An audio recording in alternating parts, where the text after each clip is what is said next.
Oh, hey there, just finished Module 1 of the Ethics and Professionalism course. I found it really interesting as I've always considered myself an ethical person, but I've never really had to validate this against any sort of ethical framework.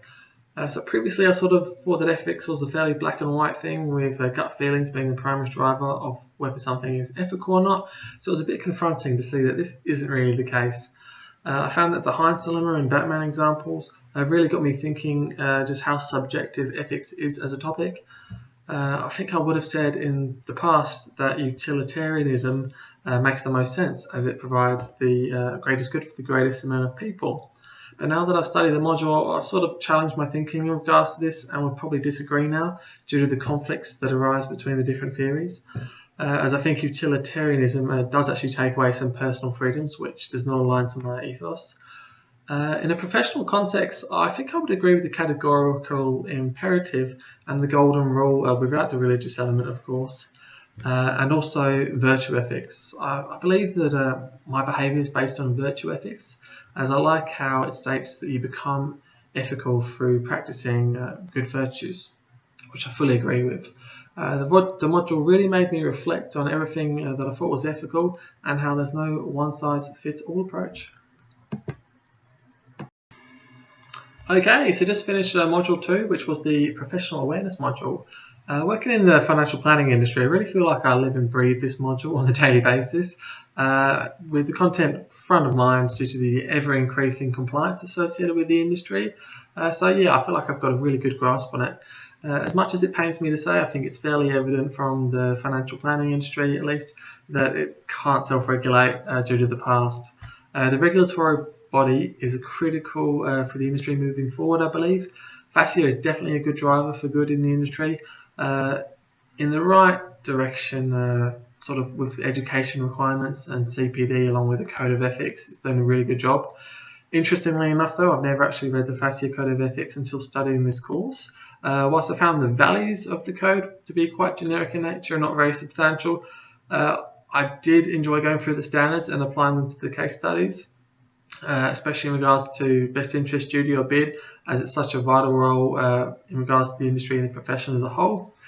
In the previous modules, I had a pretty good grasp on the key concepts such as the regulatory bodies without sort of in-depth understanding on specific topics, which was interesting to touch base on. With the professional application of this module, it can definitely be implemented into my practice as our licensee has actually just incorporated an ethics file note for meetings. So I think that we will be introducing the FASEA standards into the file note moving forward. Okay, so just finished the Financial Advisors and Professionals module. I'm actually a big believer in shared accountability and duty of care and to the profession in particular. It's vital for the profession to survive moving forward, especially with the introduction of robo-advice, as robo-advice is going to be ethical, you would assume, so there'll be no conflict there. I think the FASEA's actually done a pretty good job having 3 professional commitments built into these standards. I feel like I had a pretty good grasp on most of the topics covered, especially bid and safe harbor provisions in respect to the Corporations Act, as this is a key component of financial planning. Sort of without knowing the specific section references to bid and safe harbor. So that was interesting to learn.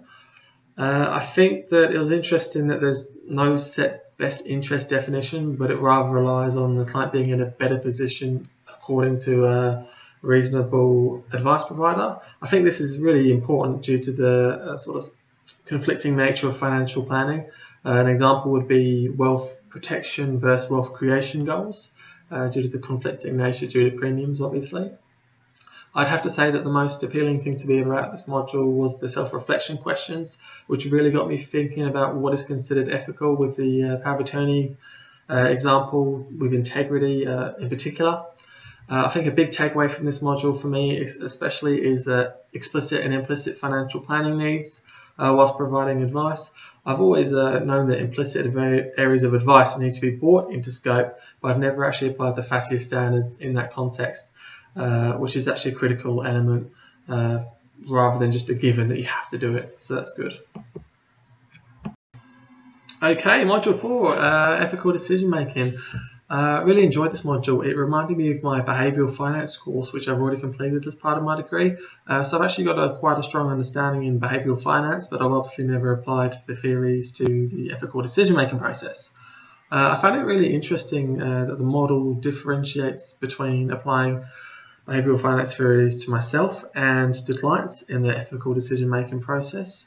I suppose in regards to my self-reflection, I found it really interesting applying ethics to my personality type, which got me thinking in a professional context if I'm professional because I'm a nice person, or if because it's driven by self-interests. I found that predominantly I have issues when it comes to the emotional bias, which is tricky because they're based on impulses and intuitions. So as far as reviewing my own biases, the loss aversion bias came to mind, as I'm more concerned with damaging my reputation in regards to acting ethically than to financially benefit from acting unethically. So in some way, it's actually more beneficial for me to have that. The self-reflection questions module was particularly difficult, especially given the CPD questions with the superior. It's clear that it's not ethical, but no one's getting harmed by it, so it's a bit of a tricky one. I feel like I wouldn't do it though. Yeah. Okay, so the communication and ethical relationships module really focused on the different mediums of communication and their application in the financial planning process, as well as compliance documents such as FSCGs, SOAs, and how informed consent plays such a vital role in financial planning. The module further elaborates on ethical applications associated with scaled advice and how the FASEA standards come into this. I believe that within the industry, it's all too common for people just to limit the scope to superannuation because they don't want to charge a client directly for the fee, and it's just an easy get around. I really believe that the FASEA standards are good as they keep advisors responsible in providing informed consent to both implicit and explicit advice needs. With regards to reflection, I really enjoyed this. The Commission's ethical dilemma. There's definitely incentives for advisors to recommend higher levels of insurance. So there's definitely a conflict as the higher the premium, the higher the commission.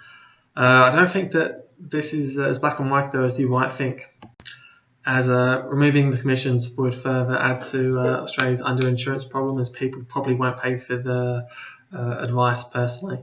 So that's also considered unethical, so it's really tricky. I enjoyed it. Okay, Module 6. When I started this module, I thought it was going to be quite a dry subject as it focuses on FASEA Code of Ethics and its application. Actually really interested. I found the standards with both the practical considerations and examples really interesting, and it actually helped me a lot on the previous modules too. The NAB misconduct, really interesting once again. NAB sort of could think they're acting ethically as they're providing a better service for their client, but ultimately they're being unethical because they're not following the law. So it really demonstrates how culture can play such a vital role in being ethical. Under the monitoring codes and bodies, I found the advisor registry really useful as it really keeps advisors accountable to their clients. If they don't maintain CPD, don't comply with the code of ethics, I believe FASEA's done a really good job linking that to the FASEA code of ethics thoroughly. Okay, lastly, the leadership and business practice module. Found there's quite a lot of interesting information in this module. Discussed a lot of topics which can assist in fulfilling advisors' obligations under FASEA standards, such as strong business processes, providing sufficient client education, following best practices, and maintaining professionalism within the workplace. All of which I believe are essential to remaining ethical within the financial planning industry. I can say that my company that I work for actually is really strong with all of these, which is great to hear. As far as the ethical investing goes, not sure if it's for me, due to ethical investments being quite subjective in nature. I believe that corporate social responsibility is a good thing. As far as recommending investments for my clients, I have no qualms with a lot of the investments deemed to be not ethical by fund managers. So it's really too subjective for me. If I was to focus on investing ethically, I'd probably go down the route of impact investing, as I think that this really impacts people in the developing countries more so than simply subjective. Don't smoke tobacco, don't gamble, sort of things. It's been a really interesting topic. Thank you and goodbye.